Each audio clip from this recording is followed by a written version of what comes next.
And now, from the exclusive Astro Motel, it is snack time.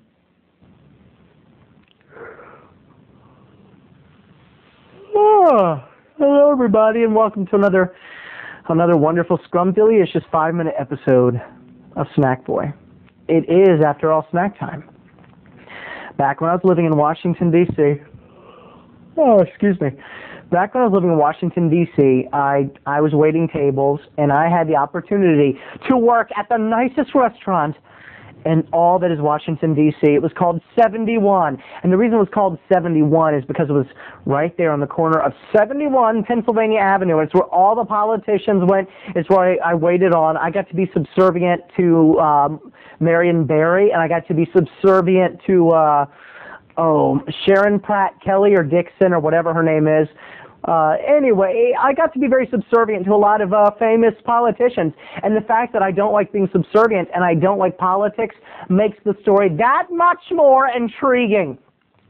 But before I could start waiting tables, before I could start making the money and getting the quan, I had to pass a test. And people, when I say a test, those of you still in college, still in high school, still in junior high, still in elementary school, or even still in the workplace, know that some tests can be so difficult, so hard, and so unfair that it is just beyond human comprehension that we somehow get through them, that we rise to the occasion. Oh, the human spirit, oh, the humanity. But this test was hard.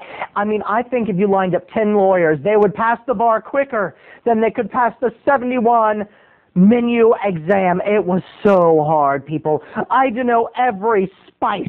I had to know every bone and every steak. I had to know every morsel, every bottled water imported from Europe, every little pepper, every nuance, every expensive bottle of wine, every vintage, every year, every frickin' grape. It took hours, days, weeks of intense study.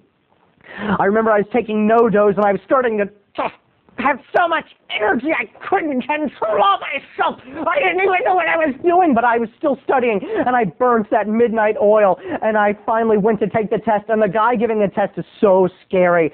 Oh, he was so scary. He wore a suit and he had a mustache, and you sat under this light bulb in this room, and you felt like you just had the Spanish Inquisition hounding you, and he would say, "All right, Terry." That was even worse. He called you by your name. "Okay, Terry. Tell me the shape of the bone in the ribeye porterhouse steak." And at first I tried to crack a joke. I'd say, "I think it's shaped like the bone in Wilma Flintstone's hair." Bone in Wilma. I don't know, sir.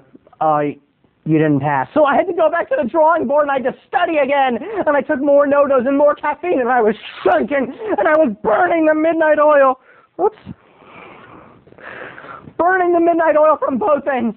And there I went in again, and finally he said, "Okay, Terry, tell me about all the spices that come in the chicken penny pasta pesto peppy dish." And I said, "There's paprika, there's curry, there's paprika, curry, cinnamon, basil, chives, cream." He goes, "You passed." I said yes. And the next day I was proudly put on my tuxedo, and I went in for my first day of waiting tables. And it was there, after all this hard work, after all this drama, after all that I'd been through, that my first customer came and blew cigar smoke right in my face.